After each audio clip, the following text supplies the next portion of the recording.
Hey guys, Pete here, and today we got something very different for you guys. We're not going to be doing a review or an unboxing or anything like that. Basically what's going to happen is I want to try and start a new series on this channel. It's going to be called Knife Talks. There's going to be a couple episodes in the series, and I have a couple planned right now, but maybe there'll be a few impromptu ones as the months roll by here. Basically what's going to happen is it's going to be a little mini podcast where I just kind of sit here and ramble. The knives that you see on the table are really just to keep you guys visually entertained whilst I just kind of go off on some tangents for 10-15 minutes. I know not all of you are going to be into this, but for the few of you that are, I know I personally like these kind of things, so I figured there might be some of you out there who do as well. Today what I want to talk about is my personal EDC philosophy. I want to cover the why, the when, the where of my carry. To start all of this off, I'm going to start with why I carry. I feel it's kind of all-encompassing, and everything else kind of branches off from it, really. So everything else is dependent on the why I carry. To start that, there are two main reasons why I carry. There's safety and utility. We're going to start with safety first, and safety itself can be broken down into two further categories. There's safety in the sense of self-defense, and safety in the sense of accident prevention and risk mitigation. As far as self-defense goes, there is a huge wealth of knowledge and just a lot to talk about. And I'm going to have a whole separate video on knives for self-defense and the philosophies therein and the risks associated. So I'm not going to go too in-depth. I'm just going to brush on it real quick. So there are risks associated in everyday life. There is a chance that you could be attacked, that you could be mugged, that you could be burglarized. Those are all unfortunately very real risks. We do not live in an ideal world. Where I live personally, not a lot of crime, but recently there has been an increase in robberies, and a lot of the time while the people are still in the home. This is concerning for me. I've got a younger brother, I've got a family, and I don't want something to happen to them, and I want to be prepared in case something does. Walking down on the street, I have my girlfriend goes to school in Camden, and it is, at the moment, I'm pretty sure back to the top five highest crime rates in the country. So when I go there, yeah, I'm carrying a couple knives on me for self-defense. I don't walk around with the mindset of I'm expecting to be attacked, but I'm walking around with the mindset of there's unfortunately a high probability that I might be, and I want to be prepared. I don't want to become a victim. I don't want to become a statistic. I want to be a survivor. Now, I'm going to get into all of this in more detail later on, so I don't want to waste your time on it now. But basically the main thing you need to know is that you have to be willing to accept every risk ethically, morally, and legally associated with carrying a knife for self-defense.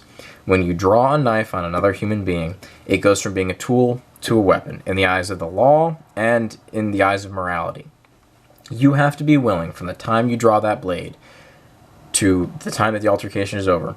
You have to be willing to A, take a life, and B, accept the fact that if you are not prepared to draw that knife, it may be used to take the life of yourself or someone else you care about, without your intent. Because if you're not prepared to draw that knife, well, the guy you just drew it against, now his life is in danger. So in the eyes of the law, you're now the aggressor. That's not entirely true, and I don't want to get into the legality of it now. I'll talk more about that later. But in the eyes of the law, you could now be seen as the aggressor if you escalated the level of violence. You could be held legally accountable if you injure or kill this person. And if you're not prepared to physically, if you don't know how to use this knife as a tool for survival here, and they take it from you, they could use it to either A, kill you, or B, kill or harm someone else with your weapon. And while legally you might not face too many ramifications, morally and emotionally I feel like you'd be a little distraught over that fact that you drew a weapon when you weren't prepared to, and bad things happen to someone else. I'm going to kind of leave that there because there's more to talk about later, but that's something that you really need to be able to accept. And I've accepted those risks, and I do train, and I consider myself trained enough to accept those risks. That being said, it changes from person to person, and you don't want to do this unless you're absolutely certain that you're willing to draw it in a self-defense situation. But that is definitely one of the reasons that I carry as far as safety is concerned. Another subset of safety is basically accident avoidance, accident mitigation after the fact, things like that. The biggest example I always have is car crashes. Unfortunately, in my personal family history, we've had a couple people be severely injured and even sadly passed away because of car crash incidents where they could not extricate themselves, a passenger, or a fellow motorist from a vehicle that eventually would burst into flames or have other damages caused to it.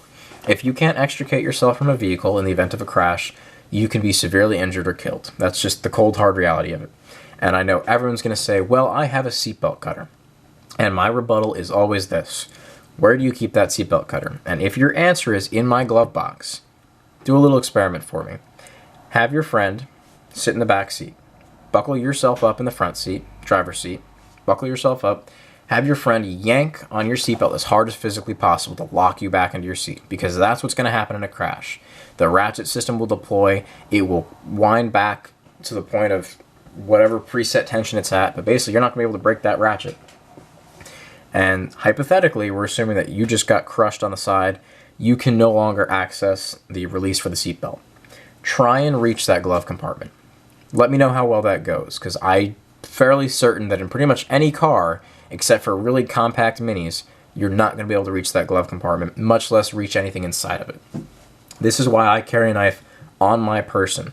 A knife or a seatbelt cutter on the dashboard or on top of the center console where you keep your change does no good in the event of a crash, because as soon as you hit anything, that tool is now anywhere but where you need it. It is 30 feet behind you, 30 yards behind you on the pavement. It's flown out a window. It's in the back seat under everything else.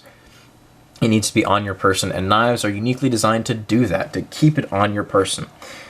If you don't want to carry a knife, then carry a specialty seatbelt cutter that has a way, either a carabiner or something, to hook onto your person. There are other systems, I'm sure, of keeping it on your person, but a knife just makes the most sense to me. So this is almost more of a PSA for you guys, because like I said, I've had family members that have sadly passed away because they weren't prepared, or because the bystanders on the street weren't prepared to help. So almost as a PSA, guys, if you don't want to carry a knife, carry something, or at least be smarter about where you're carrying your seatbelt cutter, because it's not so ideal of, oh, I'll always be able to reach it in a crash. You won't. What happens if your right arm is damaged or gone? People don't want to think about this, but if you're severely injured in a car crash, you need your method of extrication to be as easy and as accessible as possible. For me, that means a knife on my hip. That's all I'm going to say about that for now, but that is definitely another huge reason why I carry a knife. The other large category that I carry for is utility. Now, my job is construction. I work on a farm. Everyday tasks need knives all the time. So obviously that kind of goes without saying. For me, that's utility. But what I want to showcase is that even when I wasn't working construction, even when I was just a student and doing things like that, everyday life, there is absolutely a use for a knife, probably 3 to 7 times daily, where you might say, I really wish I had a knife right now. Or, hey, I'm really thankful that I have a knife right now. Even if you are working a 9-to-5 job in a cubicle, in an office, in a government building, there is a reason to have a knife on you on the day-to-day basis. Whether you're opening packages, opening envelopes, breaking down boxes, cutting rope, cutting twine, anything you can imagine, opening clamshell packages, there is always a use for them. Saw a very comical little article that was actually supported by facts on Knife News. You know, something like 8 out of 10 dentists recommend you carry a knife or something. Basically, if you're using your teeth as a cutting implement, you're doing it wrong, you're going to hurt yourself, you're going to damage your teeth. Carrying a knife could actually have prevented quite a few chipped teeth over the years. I have no doubt about that. Carry a knife for your own well-being, and hell, carry it for fun as far as utility is concerned. Sometimes just sitting at your desk whittling away at something is good stress relief, and I consider that therapeutic, and I consider that utility as well. So that's the main reasons why I carry a knife. For safety, both in self-defense, both in self-defense and accident mitigation, as well as for utility and, kind of just therapeutic, cathartic actions of just whittling away at something. It's nice and it's relaxing. That's the why. As far as the where and the when, 2 things that dictate this for me, where I carry and when I carry, are legality and social norms. If it were up to me, I would carry all day, every day, everywhere. But obviously I can't. Legally speaking, you're restricted in what you can carry as well, but we'll talk about that later. But you're restricted in where you can carry. So government buildings, a lot of the time, you can't have a knife on you, or a gun for that matter. School campuses and school grounds, you also can't have a knife at, which unfortunately nowadays is kind of necessary. I'm not going to get into the politics of, gun-free, knife-free, weapon-free zones or any of that stuff, but I can see why they unfortunately feel the need to do this, and I respect that, and I'm not going to risk facing legal ramifications by going against that. So, for me, I'm a student. I'm in college right now, a freshman at Rowan University. However, when I was back in high school, on a daily basis, I might want to have a knife on me, but I couldn't. And this would impact my life in more ways than you'd think. So on the weekends, a typical weekend, maybe, Saturday morning, I'd, go to the bank, make a deposit from my job. Then I would go to school to drop something off at the main office for 5 minutes even. And then maybe I'd go hiking with my girlfriend afterwards. Of course, of that day, I would definitely want to have a knife on me, certainly for the first and last thing in that order. And it would be inconvenient to have to stop back at home, drop off my knife, go to the school, come back, pick up my knife, and then go hiking. So you kind of have to accept the risk. So, okay, it is kind of laziness. It is an inconvenience. So I'm too lazy to do these extra steps. I want to have my knife on me all the way through the day. So be it. You have to be willing to accept the risks of the legal ramifications of carrying that knife and the moral ramifications of carrying that knife. The legal ones are obvious. If you get caught with it, the eyes of the law doesn't care how long you needed to be on that property for, what your intentions on that property were. You had a knife, which in their eyes is a weapon on school property. You're going to face legal ramifications. Be prepared to accept that. Me personally, I know I'm not going to use it, but I don't want to have a problem. So it's going to stay in my car under lock and key. That's kind of the moral side of things that I talked about a little bit before, which is when you carry a knife, be prepared to have it used by someone else if you are not competent in its use. If, God forbid, there was an attack on the school and I drew that knife, or there's an attack on that school and someone saw that I had a knife and they come to me and take it from me when I'm not paying attention, now that knife is in someone else's hands. I've just armed an assailant. Not intentionally, and legally, I probably wouldn't be at too much fault, but morally, I would feel terrible that, hey, I wasn't prepared to carry this. So that's something you have to keep in mind as far as the moral side of, what your risks are associated in carrying on a daily basis. For me, under lock and key in my car, we'd have no problems. I would like to have it on me in the school, but I can understand why I can't. The other side of this coin is social norms. So just like with gun policy, there are a lot of places where you might legally be allowed to carry, to open carry or concealed carry, but that doesn't mean you always should. I understand that it is your right to, and I am a huge gun rights advocate. However, I'm not extreme about it. I understand that there are times where, even though I legally have the right to open carry an M16, I probably shouldn't. I really probably shouldn't. And I respect your right to do so, though I think it's a poor choice. Tactically, it's just stupid, because you're putting a target on your back for any wrongdoer of saying, hey, shoot me first, I have a gun on me, take my gun afterwards. Conceal carry over open carry all the time, guys. That goes with knives too, by the way. But just socially, it's just wrong. Like, why? I understand you want to feel safe, but there are better ways of doing it than terrifying, little granny on the side of the street there who sees a man walking around with an M16. It's just not right. There are better ways to go about it. And the same can be said of knives. You don't need that 8-inch folding knife from SOG in your pocket. And if you really think you do, you don't need to be brandishing it on your hip. Have it in a pocket, have it in a coat somewhere that's not going to terrify people when they see basically a machete on your hip. Just because you're legally allowed to carry a machete somewhere doesn't mean you should. So just keep that in mind when you're carrying. I certainly do. Family gatherings, things like that. I drove there, so I want a knife in my car because, as I said before, safety reasons. But I don't need to have it displayed all the time. I'll tuck it and bury it in a pocket because the reasons for me using it don't require immediate tactical access, so just have it in the bottom of a pocket where no one's going to get afraid of seeing it. I wish it didn't have to be that way, but at the moment it does, and there's no reason to go against the grain like that and be one of those open carry assholes who feels the need to do a demonstration where he walks through an airport with an M16, terrifying everyone and causing trouble for the police. There's no need for that. Just be polite and be respectful about it.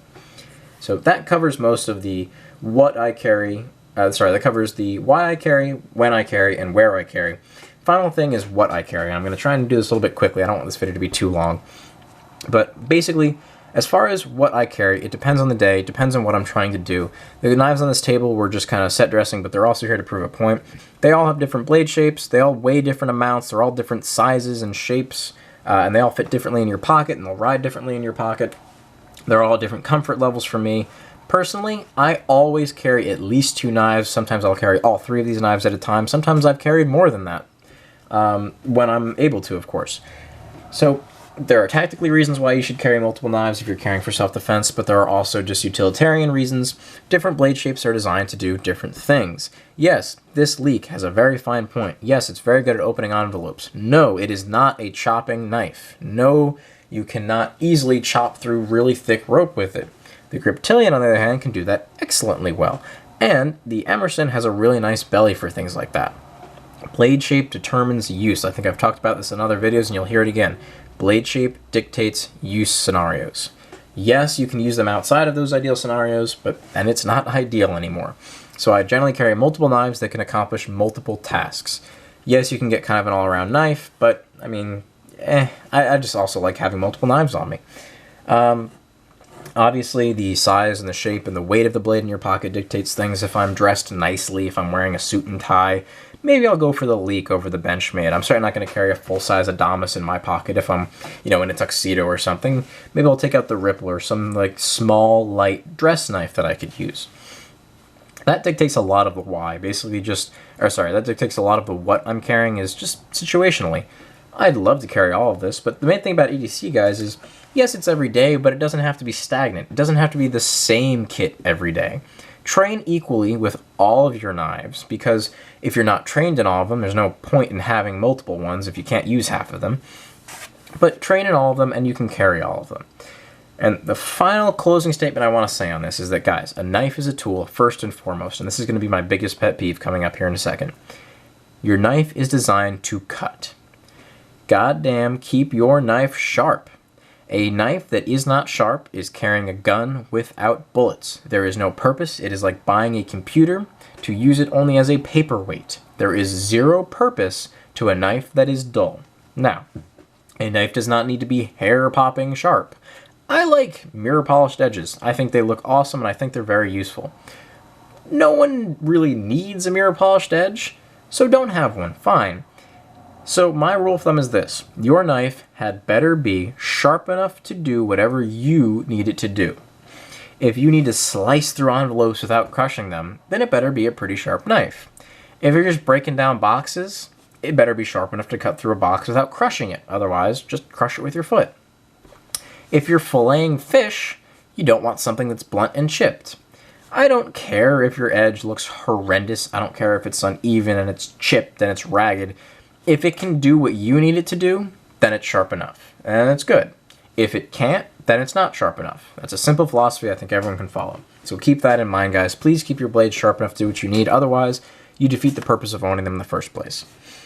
On that note, guys, I'm going to head out. This video's gotten a little bit longer than I had intended. Sorry about that, but for those of you who stayed with me all the way through, thank you very much. Please share this with your friends. Please comment down below. Just, do you agree with my philosophies? Do you disagree with them? Do you guys want to have a discussion about something? Please feel free to open up a discussion. That's what the comments is for. I'll gladly talk to you guys about any opinions you have within reason. Don't be a troll, but I'm always here for debates and discussions on knife ethics and politics and things like that. We'll have a whole separate video on legality of things, so I'm going to try and avoid that too much right now, just because there's a lot to talk about. But please, comment down below. Let me know what you think. What are some of your EDC philosophies? Do you agree with what I'm saying? Do you have your own philosophies? Do you have your own little checklist of how you choose what you're going to carry on that day? Let me know down below. Leave a like and share with your friends, guys. Till next time, keep your edges sharp and your mind sharper.